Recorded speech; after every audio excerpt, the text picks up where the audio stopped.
Tenemos toda la eternidad para escucharlo también. Ustedes me indican, con este proceso de entrevistas en el marco, a su vez, de este procedimiento que tiene que ver con este comité evaluador de apoyo a la Comisión de Régimen Interno y Concertación Política de los diputados de este Congreso, de esta legislatura, rumbo a la designación de quienes habrán de integrar este Consejo Técnico Asesor en funciones de Parlamento Abierto del Legislativo sonorense. Doctor, bienvenido. Muy buenos días. Muy buenos días. Como es de su conocimiento, nos regimos por la convocatoria que contempla 4 criterios a exponer, iniciando con una breve presentación o preludio de un par de minutos, hasta 25 minutos para desarrollar estos 4 criterios, que como son de su conocimiento son su experiencia, diversidad en temas de trabajo, experiencia asimismo en espacio de construcción de consenso o trabajo en órganos colegiados, y lo que tuvo a bien compartirnos a manera de conocimientos en el tema en un ensayo ya presentado. Los integrantes de este comité de evaluación son el oficial mayor Julio Navarro, el director del Centro de Investigaciones Parlamentarias del Estado de Sonora, Rogelio Piñeda, y el director general jurídico, Pavel Núñez, su servidor, Benjamín Gagiola, Contralor del Congreso. Le paso la palabra, doctor, adelante. Gracias, mucho gusto. Pues muy buenos días, muchas gracias por este espacio y esta oportunidad de poder presentarme, poder presentar algunas ideas que hemos propuesto dentro pues, del ensayo en esta actividad de ofrecimiento de participar de este comité y de toda la experiencia que esto significa. Mi nombre es Víctor Samuel Peña Mancillas, actualmente profesor investigador en el Colegio de Sonora y por algún tiempo ya pues desarrollando las líneas temáticas, no solamente desde la investigación y la docencia, sino también dentro de la práctica con la participación ciudadana, las líneas temáticas particularmente de la transparencia, y eso nos ha llevado pues luego a la apertura gubernamental, al combate a la corrupción y otros temas afines. Años de experiencia, si consideramos el primer acercamiento formal que tuve con el tema, que fue con el derecho de acceso a la información y la transparencia, fue en el 2003 en mi natal estado de Coahuila, en donde siendo parte del equipo de trabajo del secretario general de la Universidad Autónoma de Coahuila, me encomendaron cómo funciona el poder desarrollar los trabajos necesarios para la implementación en aquel momento de la primera ley de acceso a la información y de transparencia.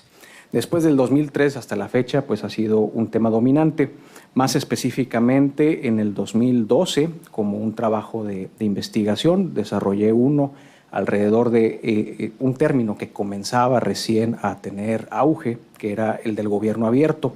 Todavía en el 2002, o como lo capturamos con esa investigación, no proveniente de la propuesta que se hizo desde el gobierno estadounidense, que es la que nutre pues, todos estos movimientos, sino sobre todo haciendo una investigación alrededor de los municipios en España, en donde la apertura del gobierno ya comenzaba a ser algo importante, ¿no? Y bueno, en el 2015, aunque ya lo plantearé un poquito más adelante con la experiencia, específicamente ya con el gobierno abierto en México, tuve la oportunidad de trabajar como consultor para el Instituto Nacional de Transparencia y Acceso a la Información Pública, el INAI, en el desarrollo del modelo conceptual del gobierno abierto, que fue aprobado por el Sistema Nacional de Transparencia, y a su vez pues, sirvió como la base de trabajo de los ejercicios desde lo local de gobierno abierto.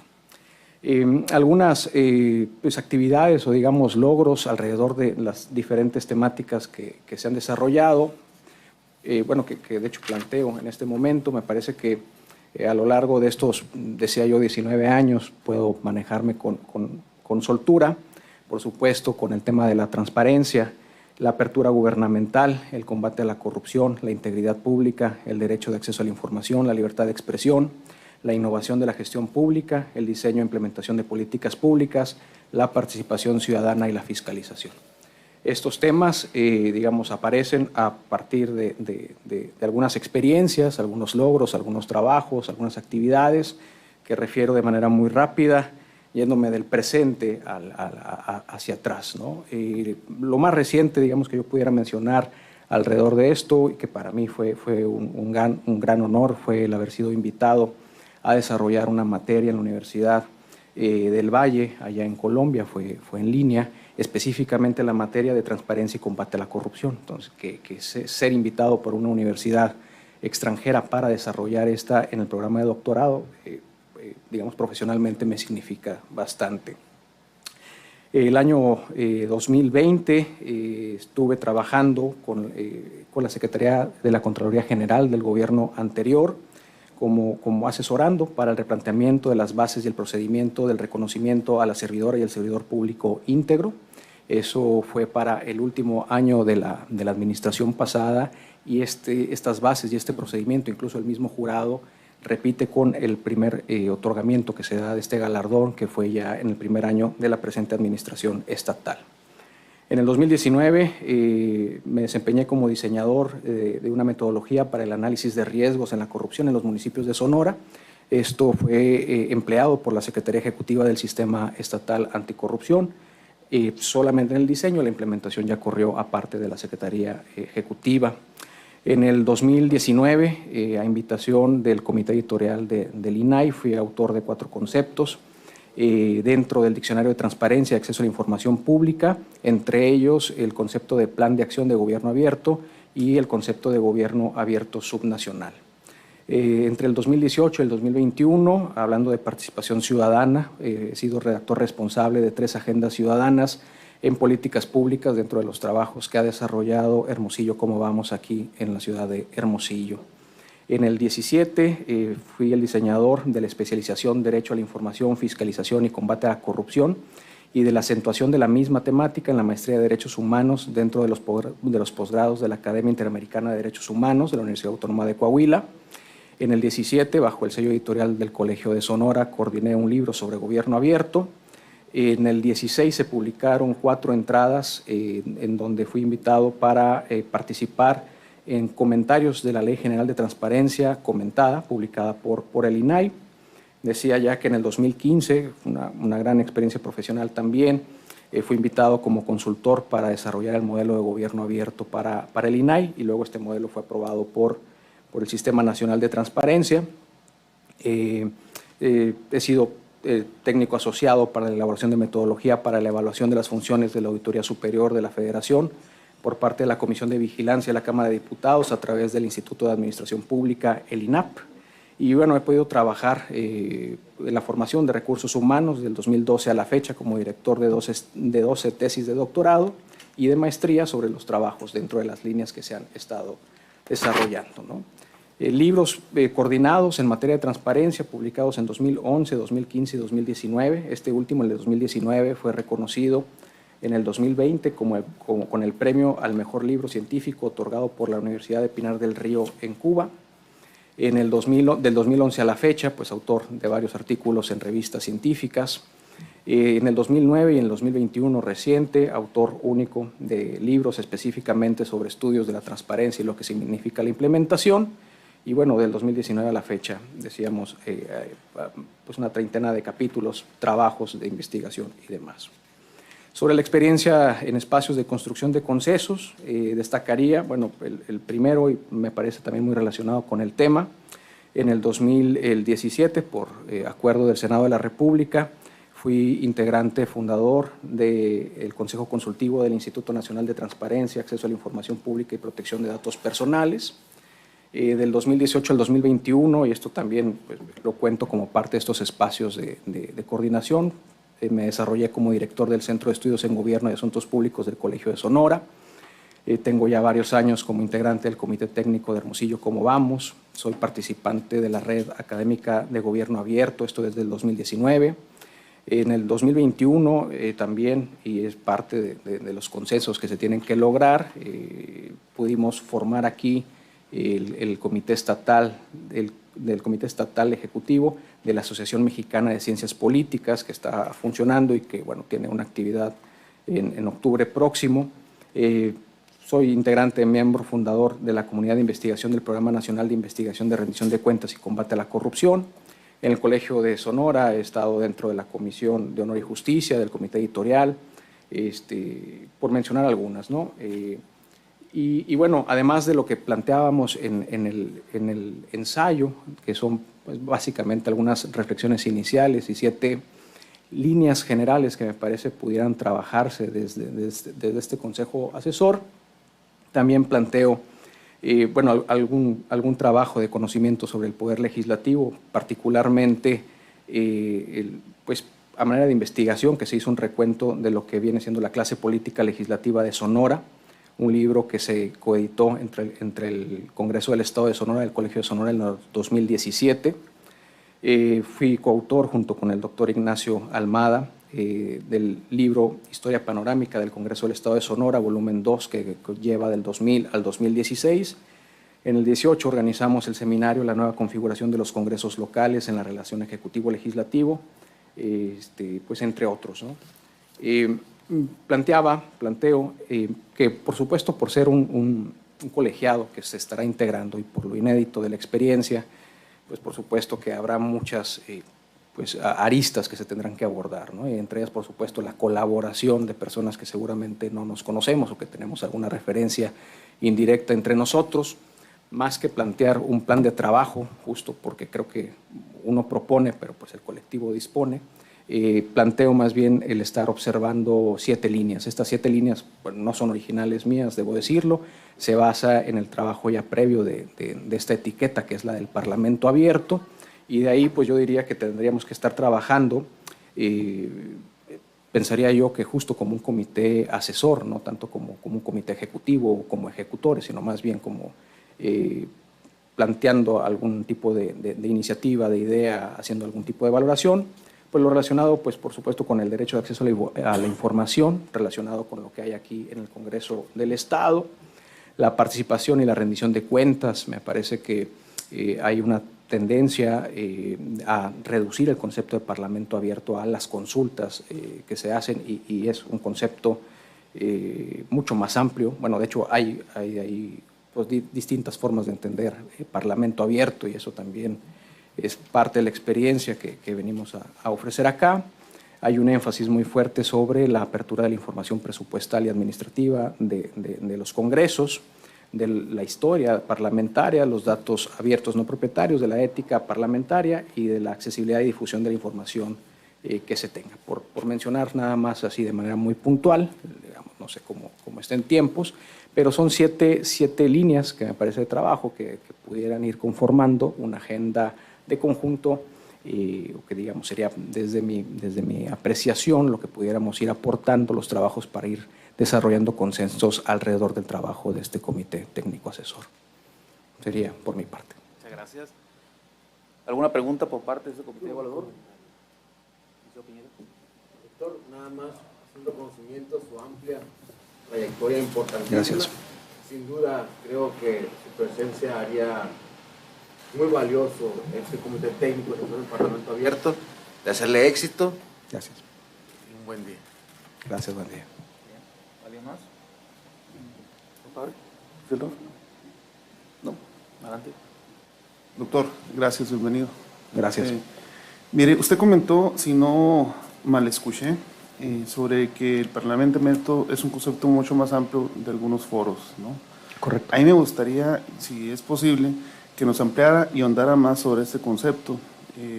Para nosotros, ya ven que estamos en transmisión abierta, de alguna manera vayan comprendiendo muchas personas qué tan amplio es el concepto de Parlamento Abierto.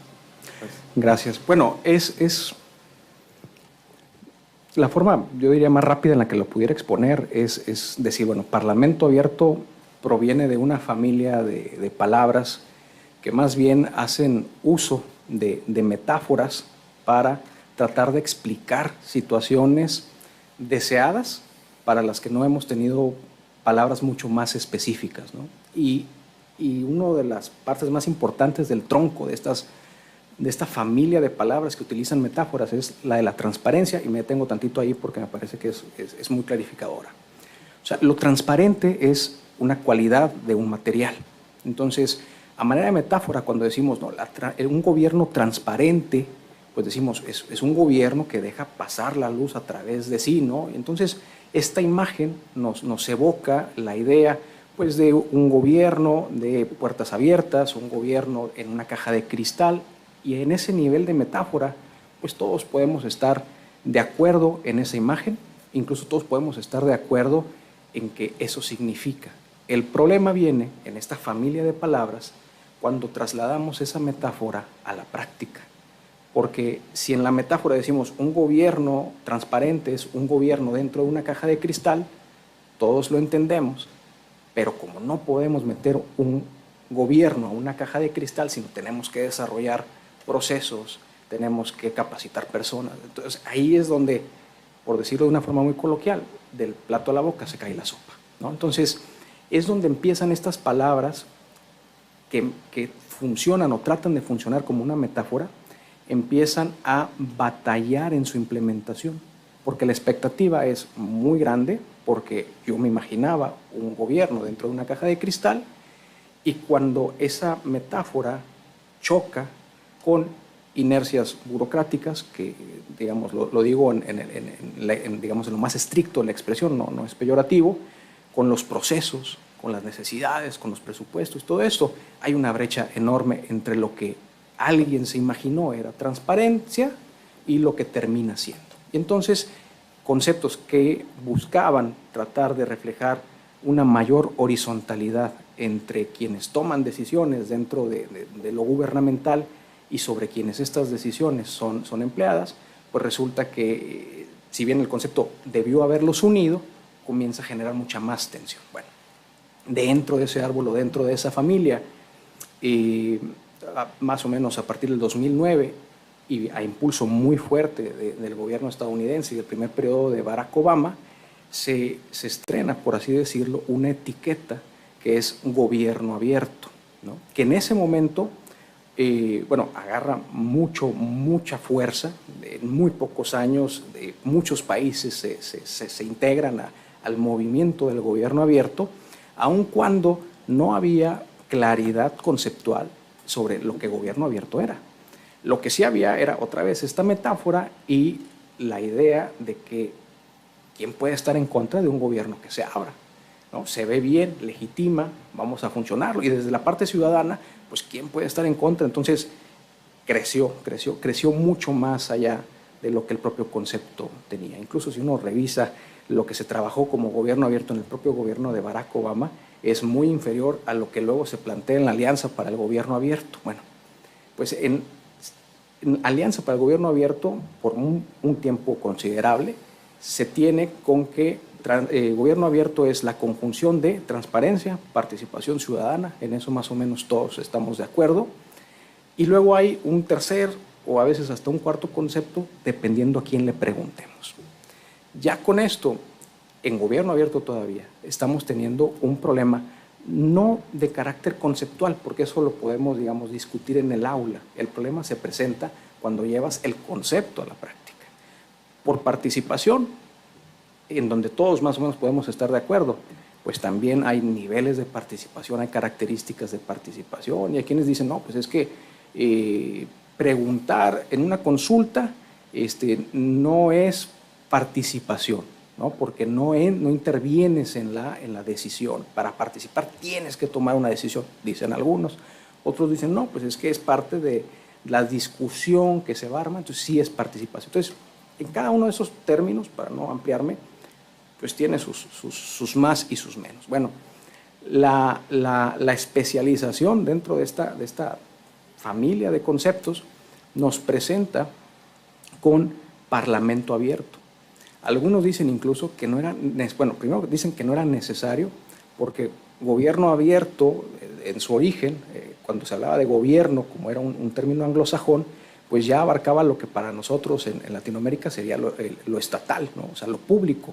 Entonces no había necesidad de hablar de un parlamento abierto, que además, por tradición nuestra, el parlamento es como un elemento también bastante ajeno, no es como para nosotros es congreso, o en algunos casos es cámara, pero como lo agarramos como parte de un movimiento internacional, pues agarramos incluso y adoptamos eso. Entonces, en gobierno abierto, decíamos, tenemos participación, tenemos transparencia y tenemos, a veces algunos hablan de innovación, a otros hablan de co-creación, hay un tercer, cuarto, quinto elemento, es una decisión que se toma, sobre todo a partir, y esto es muy importante, o que se debe tomar a partir del diagnóstico que se tenga.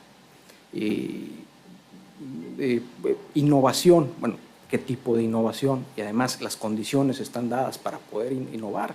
Eso solamente se puede responder después de un diagnóstico. Bueno, Parlamento abierto, dicen, bueno, pues es que Parlamento abierto es, por ejemplo, decía, consultar algunas iniciativas, ponerlo a consideración de algunos foros de consulta. Y ahí termina. Yo diría, bueno, es que si ahí termina, eso que se está haciendo no es muy diferente a foros de consulta que se hacían mucho tiempo antes de que Parlamento abierto tuviera presencia. Si se llama diferente, es que es diferente. Ahora, ¿en qué es diferente? ¿Qué es específicamente? Bueno, también es una decisión que se tiene que tomar, y es una decisión que se tiene que tomar a partir del diagnóstico. Un poco el consenso y los ejercicios que hubo en el 2016 y el 2017, y el Congreso estuvo involucrado, el Congreso de Sonora, en unas actividades de Parlamento abierto, manejaban entre esas, decía yo, estas líneas. Por ejemplo, no nada más tiene que ver con la transparencia, tiene que ver con la información, bueno, por supuesto con la participación ciudadana, las consultas, sí, pero también tiene que ver con una revisión de la transparencia de la información que está en las páginas de Internet. No solamente que estén actualizados, etcétera, etcétera, que, digamos, como está escrito, hay un órgano garante que debiera estar vigilando esa parte, sino sobre todo a partir del modelo de lo que sería la transparencia focalizada. Nadie mejor que quienes trabajan en el Congreso del Estado saben qué es lo que interesa, y entonces la transparencia focalizada y luego proactiva tiene que ver justamente con ese ánimo de decir, a ver, no nos vamos a esperar a que vengas y nos preguntes, no nos vamos a esperar a que vengas y consultes la página. Hay una actividad nuestra para empaquetar para la información, para buscar, digamos, audiencias, para preguntarles si está funcionando. Bueno, también eso pudiera caber o cabría en Parlamento abierto. No nada más eso, sino todo lo que tiene que ver con la información disponible en términos históricos, porque el conocimiento de la historia, de las discusiones, de todo eso, nos va conformando como sociedad, va haciendo un registro pues, de la memoria, de lo que significa la representación. Entonces también tiene que ver con esa parte. También está la parte de los datos abiertos, que ya los dos compañeros que me han antecedido lo han comentado. Yo diría también, bueno, depende del diagnóstico que se tenga, ¿no? Entonces, son todos esos elementos que, insisto, pueden caber en Parlamento abierto. Es una decisión que se tiene que tomar, que no es una decisión sencilla, porque además sucede con estas palabras, ¿no? Motivan mucho a la acción, pero pues hay muchas consideraciones que se tienen que tomar, ¿no? No son términos absolutos. Conceptualmente se pueden entender, pero hay una brecha entre lo que se entiende en lo conceptual y entre lo que se quiere hacer y lo que se puede hacer. Y ya no me refiero yo a las franjas de lo legal y lo ilegal, sino de lo que es técnicamente posible. Y dentro de lo técnicamente posible, además de lo que es económicamente viable. Porque el Congreso, bueno, toda organización pública tiene, por decirlo también de manera muy coloquial, muchos fierros en la lumbre y tiene que tomar decisiones. Por supuesto que desde una postura aquí, lo ideal sería que toda la atención estuviera en Parlamento abierto, pero eso se enfrenta a la realidad. O sea, y en el Congreso, como una caja de resonancia, pues hay coyunturas en donde hay que saberlas también hacerlo. Y me parece que explicitarlo de manera así, si bien pudiera apartarse de un discurso más como ideal, me parece que es muy cierto, porque luego uno anda tratando de rendir cuentas, no sobre lo que se pudo hacer, sino lo que se soñó se pudiera hacer. Y entonces ahí uno queda siempre mal. Gracias. ¿Alguien más? Muchas gracias, doctor. Muy amable. Doctor, si me permite Sí, señor. el atrevimiento,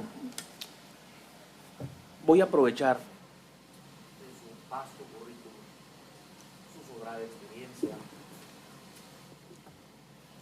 su cualificada opinión, para invitarlo a una especie de tira, con 1 minuto de respuesta. ¿Qué le parece a manera de ejercicio? Pues yo creo que ya la cafeína hizo ¿Verdad? efecto, entonces a lo mejor, a ver. Lo invito a llevarlo a cabo porque yo creo que nos va a confirmar muchas cosas. Sí, señor. Es evidente que cuando hablamos de Parlamento abierto, todo lo que le voy a preguntar tiene que ver con Parlamento abierto. A ver. Parlamento abierto y el derecho a la información versus el derecho a reservar los datos privados. ¿Su opinión? Bueno, hay un principio que es el de máxima publicidad, pero es tan grave, digamos, ocultar lo que se debe hacer público como dar publicidad a lo que debe permanecer como privado o reservado de acuerdo con los acuerdos que se tengan al respecto. Muy bien, en este marco de ideas, Parlamento abierto y participación ciudadana y representación política. Bueno, son dos modelos que están compitiendo desde mi punto de vista. La representación política justo lo que hace es funcionar en el marco de la delegación de la representación. Parlamento abierto lo que está tratando de hacer es empujar la participación directa. Entonces son dos modelos que entran en pugna. Habrá quien diga, bueno, pues para eso son los congresos, ¿no? Eso ya son la representación popular. ¿Para qué tener estos otros filtros? Y hay críticas muy, muy sensibles en ese sentido.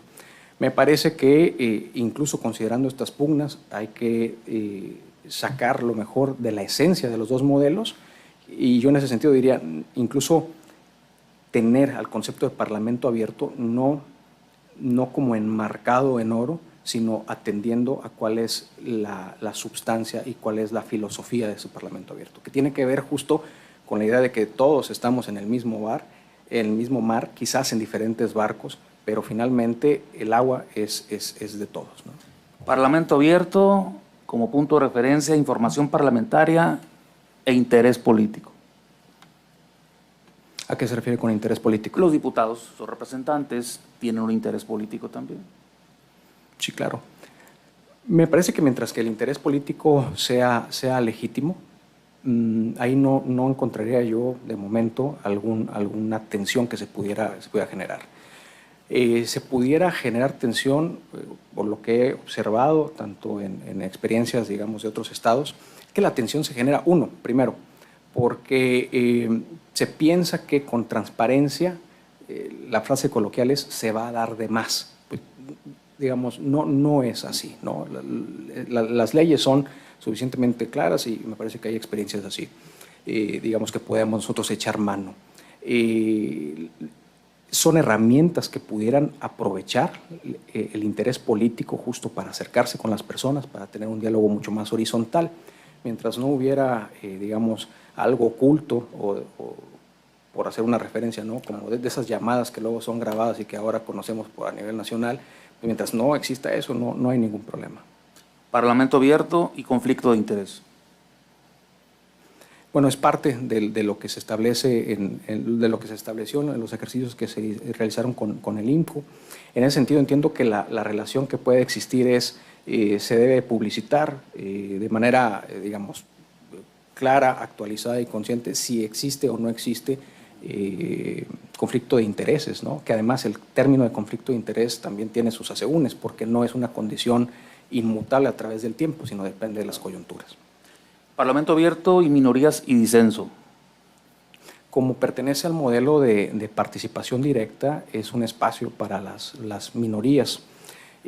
Ahora, tampoco me parece que podamos considerar que Parlamento abierto viene a resolver, digamos, deudas históricas y problemas que se tienen con otras, digamos, justamente con las minorías, porque más allá de la parte conceptual se atraviesa necesariamente la actitud y la preparación de todos los actores involucrados. Estamos hablando de personas y bueno, si esa es nuestra materia prima, pues las personas tienen filias, fobias, creencias, traumas y convicciones que justo hacen muy enriquecedora el convivio, ¿no?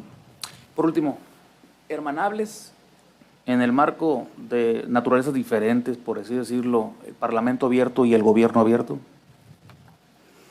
Sí, de hecho funcionan en coordinación. Funcionan en coordinación. Decía hace algún tiempo, hay quienes incluso mencionan que una etiqueta como Parlamento abierto no era necesario como tal. Ya bastante trabajo se tenía con gobierno abierto como para además estarnos con otra etiqueta nueva. En América Latina incluso como el government sajones, como no es propio, se ha hablado más como de Estado abierto. Me parece que es perfectamente compatible, funcionan, que además son procesos de aprendizaje, y estos procesos de aprendizaje son complicados para quienes están tomando decisiones, porque, digamos, las buenas decisiones a veces no se reconocen y los errores son muy castigados, ¿no? Y entonces eso desincentiva desde quienes toman las decisiones asumir con filosofía, por decirlo de alguna forma, este tipo de ejercicios, pero el gobierno abierto y parlamento abierto pues pertenecen a la misma familia. De mi parte, muchas gracias. ¿Alguna otra opinión por parte de los compañeros? Doctor. Doctor, disculpa. Hombre, a la hora. Ya que estamos, me salieron algunas pues, comentarios, a ver si me puede pues, precisar. En el centro, usted comentaba que finalmente es un asunto del planteamiento de real a lo real, ¿no? Sí. Entonces, siendo objetivos, ¿cuál sería el punto realmente en donde estamos para llegar a lo que es realmente que se pueda avanzar en Parlamento abierto, tomando en cuenta lo ideal y lo real, o sea, lo que nos vamos a topar, ¿no?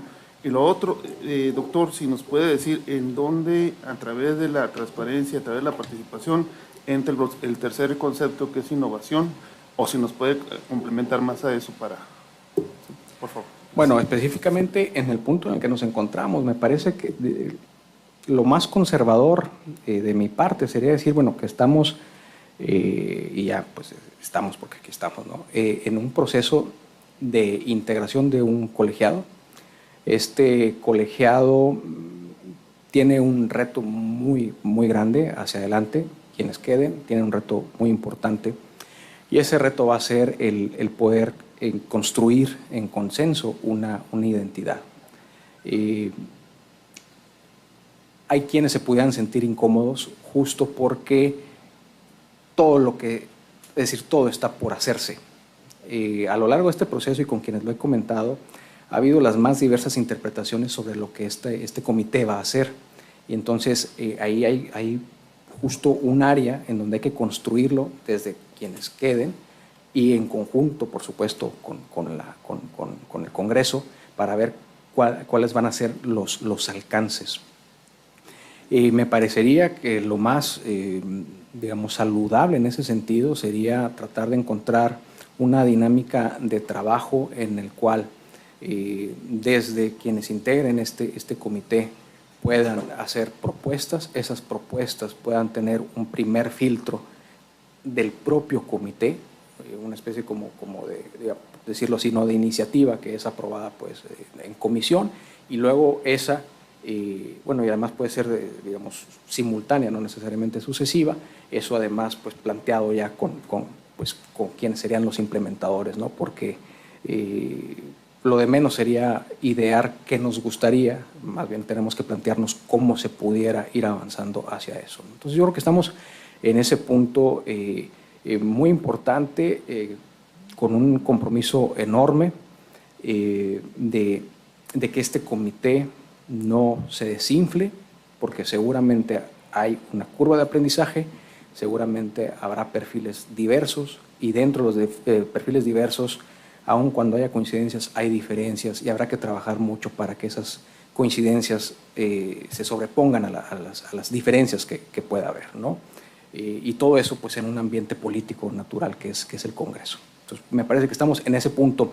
Ya en cosas más particulares sobre si datos abiertos, no datos abiertos, todo eso, yo la verdad es que sería más cauto y más reservado sobre si lo que se puede o no se puede, aunque, digamos, aunque duela decirlo, ¿no? O sea, Sonora no es, o sea, el Estado, ¿no? El territorio, no necesariamente es una referencia en materia de transparencia, ni en materia de participación ciudadana, o sea, decir, no es ejemplo. Hay, digamos, casos muy puntuales, muy valiosos, pero en materia de acceso a la información, todo eso, la verdad es que no figura dentro de los ejemplos, y ahí hay un área muy importante de trabajo que probablemente con la renovación del órgano garante pudiera estar cambiando.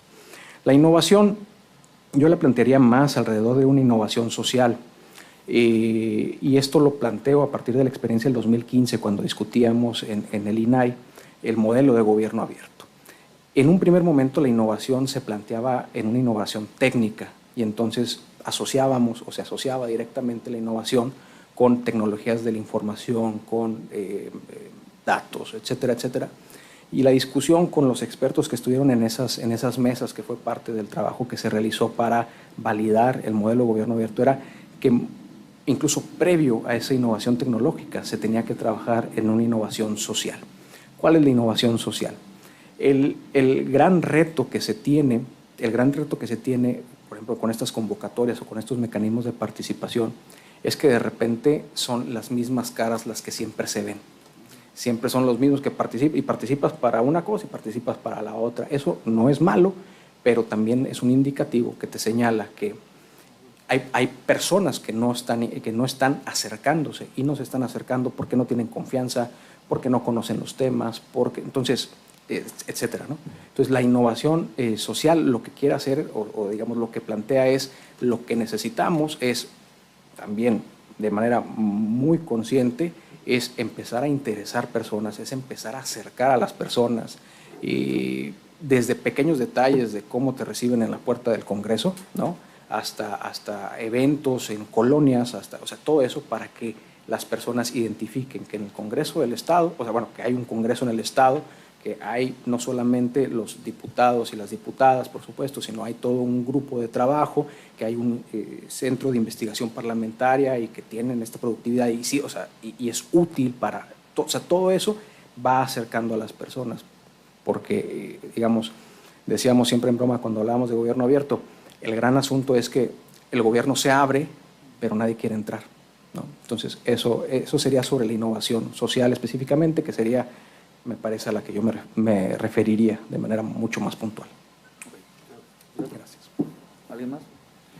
Doctor, en las fronteras del tiempo, lo invito en un minuto, si le parece bien, terminar con un mensaje. Bueno, agradecer, me parece que es un proceso, por supuesto, tenemos, decía, algún tiempo en estos temas, consciente pues de que no solamente es la trayectoria, sino, y esa es la decisión más importante, ¿no? La conformación que se tiene que lograr en un colectivo con el que se va a formar. Mi interés pues aquí a participar es justo someterlo a consideración y decir, bueno, esto es lo que pongo sobre la mesa, no desinteresadamente, ¿no? Así de manera muy clara, porque sí me interesa, o sea, me interesa que funcione. Me parece que hay intercambios de valor que se pudieran lograr con el funcionamiento de un colectivo como este. Particularmente el poder, por ejemplo, ahí sí, tener una experiencia en Sonora que pueda ser una referencia, que pueda ser citada y que pueda ser señalada, miren, allá lo hicieron así, si funciona, incluso si no funciona, mira, allá se equivocaron, pero entonces nosotros podemos corregir. Esa también es una experiencia, digamos, no deseable, pero también es importante en términos de lo que puede irse construyendo. A mí me encantaría poder observar en primera fila los trabajos de este comité, ver cómo funciona, así como lo he hecho a lo largo de mi trayectoria, identificar no solamente la parte conceptual, porque eso como quiera, pues mientras no se te acabe la saliva, puedes seguir con eso. Lo interesante es, bueno, y cómo eso funciona en la realidad, porque ahí es donde realmente encuentras el valor que puede tenerlo. Muchas gracias. Doctor, gracias a usted. En la construcción de este instrumental que es el Parlamento Abierto rumbo a un mejor Congreso, nos interesa que les interese, que los diputados sus intereses parlamentarios los viertan en una agenda legislativa en sus distritos, que nos asumamos como un todo donde cabemos académicos, funcionarios, servidores, activistas, líderes intelectuales y demás, y que sea el interés por construir un mejor Congreso lo que nos hermana en este momento. Muchas gracias, doctor. Así sea. Gracias. Buenas tardes. Gracias. Si gusta, doctor, una fotografía. Sí, señor.